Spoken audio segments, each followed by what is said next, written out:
आप देखेंगे कि ये जिस तरह इन्होंने फाशिज्म की इंतहा की है, शहरी हकूक़ को गस्ब कर रहे हैं, जिस तरह इन्होंने आइन की, कानून की तौहीन की, जमहूरियत की तौहीन की, लोटे पैदा किए और अब कोशिश कर रहे हैं कि अवाम को इंतखाबात से दूर रखा जाए और अवाम के ज़रिए इस मुल्क में हुकूमत कायम ना हो। आज इंशाल्लाह रात को इनको अवाम से भी जवाब मिल जाएगा और आखिरी वार्निंग मिलेगी, आखिरी वार्निंग मिलेगी। ये वफाकी हुकूमत अपने आखिरी हिचकियों पे है, अपने आखिरी दिनों पे है।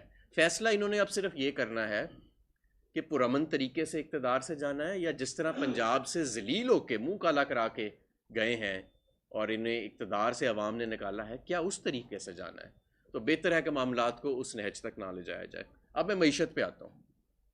एक शदीद रिसेशन यानी एक शदीद मंदापन जो है वो हमें इस वक्त देख रहा है पाकिस्तान को। और क्यों देख रहा है कि आज से 3-4 माह पहले ये वो मईशत थी जो 6-7% पे बढ़ रही थी और अगले साल का टारगेट हमने 7 से 8% माशी तरक्की का रखना था, जो पाकिस्तान की तारीख का सबसे बड़ा टारगेट होना था और सबसे ज़्यादा ये हमने ग्रोथ अचीव करनी थी। कोविड के दौरान भी हमने बेहतरीन तरीके से ग्रोथ अचीव की और इंशाल्लाह ये आखिरी जो हमारा साल था 6% हमने ग्रोथ अचीव की। तो हमारा अगला जो हदफ था वो 7 से 8% था। और ये जो दिवालियापन के करीब लेके आए हैं ना, आजकल बयानियां बुन रहे हैं कि जी हम तो मुल्क को दिवालिया होने से बचा रहे हैं, इसलिए ये सारे इकदाम उठा रहे हैं। भाई खुद ही मुल्क को दिवालिया होने के करीब लेके जाते हो और खुद ही फिर कहते हो कि हम तो दिवालिया होने से बचा रहे हैं। आज आपके मुल्क में मैं ज़रा बताना आपको चाहता हूँ कि सिर्फ 3 माह 4 माह के अंदर 30 रुपये आपका रुपया जो है वो डी वैल्यू हो गया। इमरान खान के 3.5 साल में 30 रुपये हुआ था और आप जो थे वो तनकीद करते थे, आपके 3 महीनों में हो गया। आपकी शरह सूद तारीख की बुलंद तरीन है, आपकी महंगाई की शरह तिगनी हो चुकी है। तो आप किस बात पे टाप रहे हैं? आपको ये आपके जो प्राइवेट बैंक्स हैं और आपके जो बैंक्स हैं, जो प्राइवेट कंपनियां जहां से एलसीआं खुलवाती हैं, वहां एलसीआं वक्त पे नहीं खुल रही, इंपोर्टर्स को पेमेंट्स नहीं मिल रही, एक्सपोर्टर्स को पेमेंट्स। मतलब ये आपने किस तरह की मीशत चलाई हुई है? अच्छा, अब आप ये देख लें कि जो अभी latest fuel cost adjustment NEPRA ने दी है, यानी कि जून के महीने के लिए, जो अगस्त के बिल्स में लग के आएगी, 10 रुपये फी यूनिट, 10 रुपये फी यूनिट इजाफी फ्यूल कॉस्ट एडजस्टमेंट अगस्त के बिलों में लग के आएगी सितंबर के जब ये बिल मौसूल होंगे सारिफिन को। तो आप सोचें कि ये तकरीबन दुगनी हो जाएगी बिजली की कीमत और आपके सारिफिन और आपकी सनत का पहिया कैसे नहीं रुकेगा? पहले नून लीग ने अपने माजी के दौर में इंपोर्टेड ईंधन पे पावर प्लांट लगाए, अब वो पावर प्लांट उनके लिए महंगा तरीन फ्यूल खरीदा आके, 10 रुपये फ्यूल कॉस्ट एडजस्टमेंट आ रही है और फिर भी बिजली पूरी नहीं हो रही। 10 रुपये फ्यूल कॉस्ट एडजस्टमेंट करने के बाद, हर चीज़ की कीमत बढ़ाने के बाद, आज भी मुल्क में लोड शेडिंग जो है उसका बुहरान पे इन पे काबू नहीं आ रहा। तो ये इनकी कारकर्दगी है। और आगे ये अभी जो महंगाई की अभी शरह है, आप आगे देखिएगा कि अभी ये पूरा ये जो 30 रुपये रुपया डी वैल्यू है, इसका इम्पैक्ट अभी तक मंडियों पे नहीं आया। ये माल अभी आ रहे हैं, रास्ते में है, जो महंगे रेट के ऊपर आने हैं। अभी तो इसका इम्पैक्ट आना है और उससे और ज़्यादा महंगाई की शरह बढ़नी है।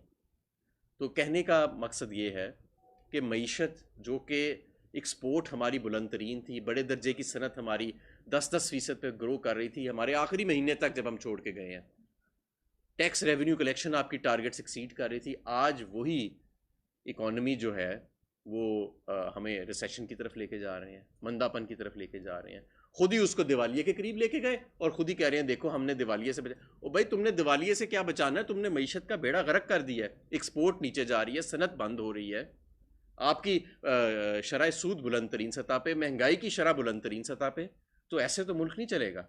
तो माशी इस्तेकाम और सियासी इस्तेकाम के लिए ज़रूरी है कि हम आम इंतखाबात की तरफ जाएँ और अपना दिल खोलें, अवाम के फ़ैसलों को कबूल करना सीखें, अवाम पर एतमाद करना सीखें। बंद दरवाज़ों के अंदर फ़ैसले करके, साजिश के ज़रिए फ़ैसले करके चंद ख़ानदानों को इस मुल्क के ऊपर मुसल्लत करना ही पाकिस्तान का मुकद्दर नहीं है। पाकिस्तान इसलिए नहीं बना था। और 75वीं सालगिरह पे इंशाल्लाह ताला आज रात को पाकिस्तान तहरीक इंसाफ के कायद एक बड़ा ऐलान करेंगे और ये साजिश को बेनकाब करेंगे। और मैं अवाम से भी ये कहना चाहता हूँ कि अवाम को पाकिस्तान में आज भी अपनी ताकत का अंदाज़ा नहीं है।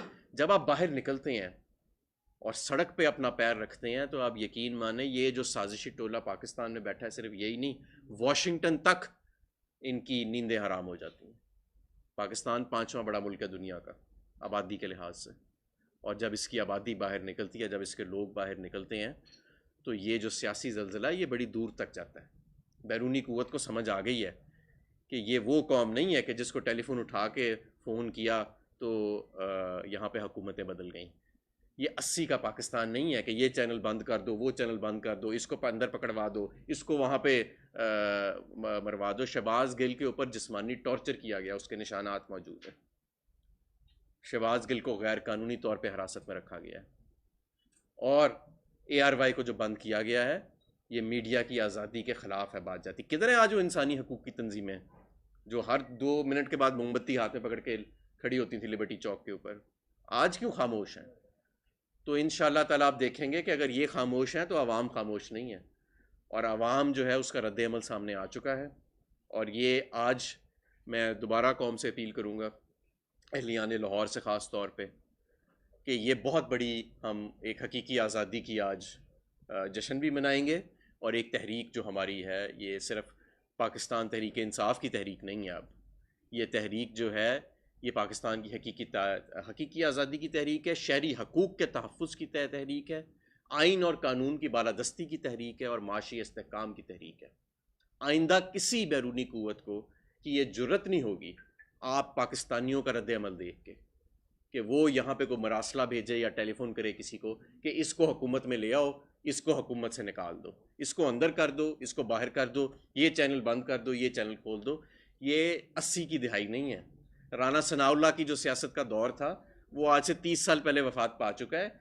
ये तो बेचारा वैसे अभी एक लगा फिर रहा है, वरना ऐसी बात कोई नहीं अब रह गई। और इंशाअल्लाह ताला इसका हम मुंह तोड़ जवाब देंगे। और आज रात को पूरी कौम जो है वो देखेगी कि किस तरह हम 75 साल के बाद पाकिस्तान को पहले आज़ादी मिली गोरों की ग़ुलामी से, और अब हकीकी आज़ादी मिलने जा रही है साजिशियों के टोले से और इन 2 ख़ानदानों से। बहुत शुक्रिया। सवाल आज जी शहबाज गिल की आपने अभी बात की है, उनका जो बयान था जिसकी वजह से उनकी गिरफ्तारी अमल में लाई गई, आप क्या समझते हैं कि वो बयान उनका कोई गलत नहीं था, वो साथ इदारे के खिलाफ नहीं था? देखें, जो मैं आपको अर्ज़ करूं कि आज हम इसी साजिश को बेनकाब करने जा रहे हैं कि कैसे किसी के बयान को तोड़ा मरोड़ा जाता है और फिर उसको मिर्चें लगा के ख़ास एक एजेंडे के साथ एक बयानिया बनाया जाता है।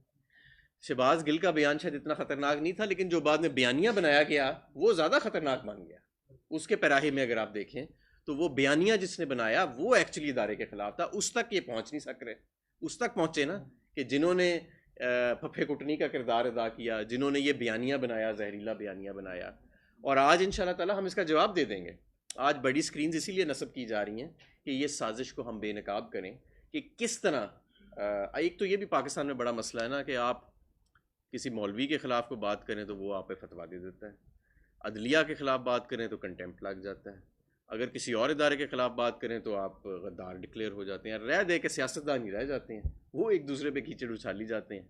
और वो बदकिस्मती से हमेशा एक आधा कोई ऐसा टोला मिल जाता है जो सारा जो है वो दूसरे के ऊपर कीचड़ उछालने के लिए तैयार बैठा होता है। लेकिन इंशाअल्लाह ताला आज हम इसको रात को बेनकाब कर देंगे। सदर ममलिकत की जानिब से तशवीश का इज़हार किया गया मुल्क में मौजूदा सियासी सूरत हाल के हवाले से जो इदारों के खिलाफ बयानबाजी की, तो उनका ये कहना था कि तमाम सियासी जमातों को जो है वो एक पेज पर आना चाहिए, मिलकर बात करनी चाहिए, डायलॉग करनी चाहिए।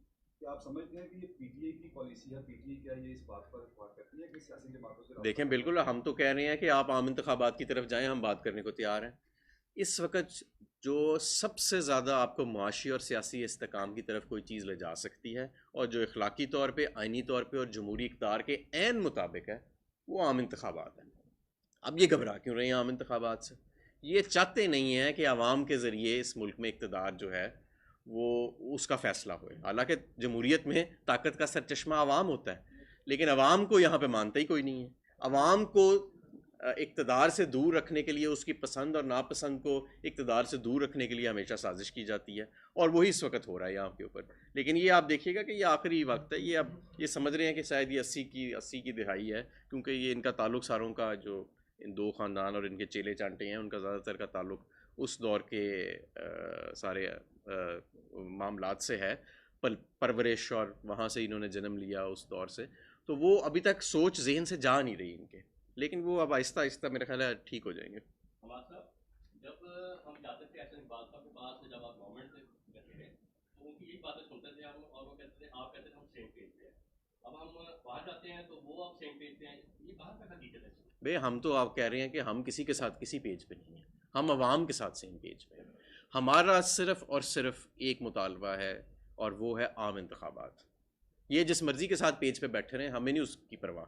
हमें इस वक्त परवाह ये है कि अवाम को ये फ़ैसला करने का पाकिस्तान में 75 साल के बाद इख्तियार दिया जाए हकीकी तौर पे, बग़ैर किसी साजिश के, बग़ैर किसी इंटरफेरेंस के, कि अवाम फ़ैसला करे कि इस मुल्क में इक़्तिदार में किसने आना है।